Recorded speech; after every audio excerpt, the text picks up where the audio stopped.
Well, in Oklahoma, more than 22% of children live in food insecure households, with 61% of Oklahoma adults overweight or obese, and only 15% eating 5 or more servings of fruits and vegetables per day. Joining me now in studio is, once again, Stephen Eberle. Now, we went and shot that video in the heat of August. Right. How has the program progressed since then? The Food for Life program began in May of 2009. And when we interviewed, we were getting our ducks in a row and getting our associates lined up under this program. Many the associates already had activities going, gardens or farmers markets, etc.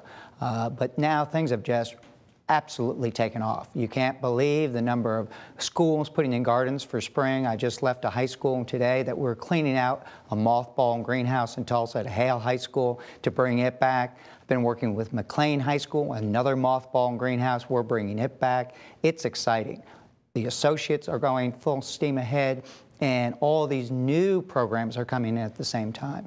And this is a program that truly addresses a much larger societal problem. Correct, correct. This fast food diet, this processed food diet, eating out of a box, eating out of a microwave, causes a trifecta in children: obesity, depression, and diabetes. We are seeing type 2 diabetes in young children.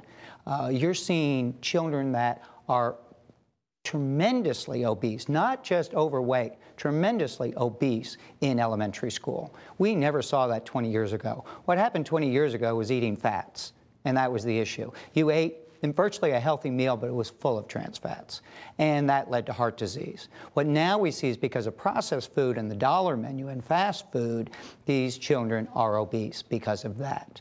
Simply their diet. So this addresses that by bringing in community gardens, showing these kids in elementary school, and this is a fresh vegetable, something they've never seen. They've seen potatoes in a box. Literally, these children have not seen real fruit. It's like, 20 years ago, an inner city kid didn't know that milk came from cows. Well, kids don't even know cucumbers come from the ground because they've never seen a cucumber.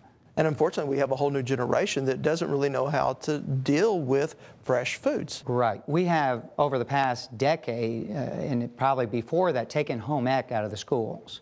Home ec should be mandatory. Probably in elementary would be the better place instead of introducing in high school, where it's actually, I think, too late to be teaching someone how to cook. It's a necessity, and why we dismiss it as something that was passé, as in learning to cook. It should be elementary school, a standard education. And eating right is even harder in some of these areas where there isn't fresh food available, restaurants, even supermarkets. Right. I don't blame my moms, the moms that this program and others are teaching to cook. I'm not blaming them for using processed food when they simply have a Dollar General or a dollar store across from where they're living, and that's the only transportation they can do is walk across the street to get groceries. They're confined to buying processed food, so I don't blame them. And they don't have an option. So what we're doing is bringing corner stores all over Oklahoma. We'll have some legislation this session actually encouraging corner stores. These are healthy corner stores, and they will be able to buy fresh fruits and vegetables. They're already starting in Tulsa and in Oklahoma City, and we're going to encourage those. Because how can you ask a mom to cook well when she doesn't have the availability of buying fresh fruits and vegetables? And again, this is a story that we've done in the past about what is called a food desert. Correct. And a food desert is where you're literally driving, those that have transportation, 10 miles to get a loaf of bread. If you bought a loaf of bread nearby, it would be stale or the milk would be sour. So even if a convenience store had it, it's not something you want to buy. So there's food deserts all over Oklahoma, especially rural.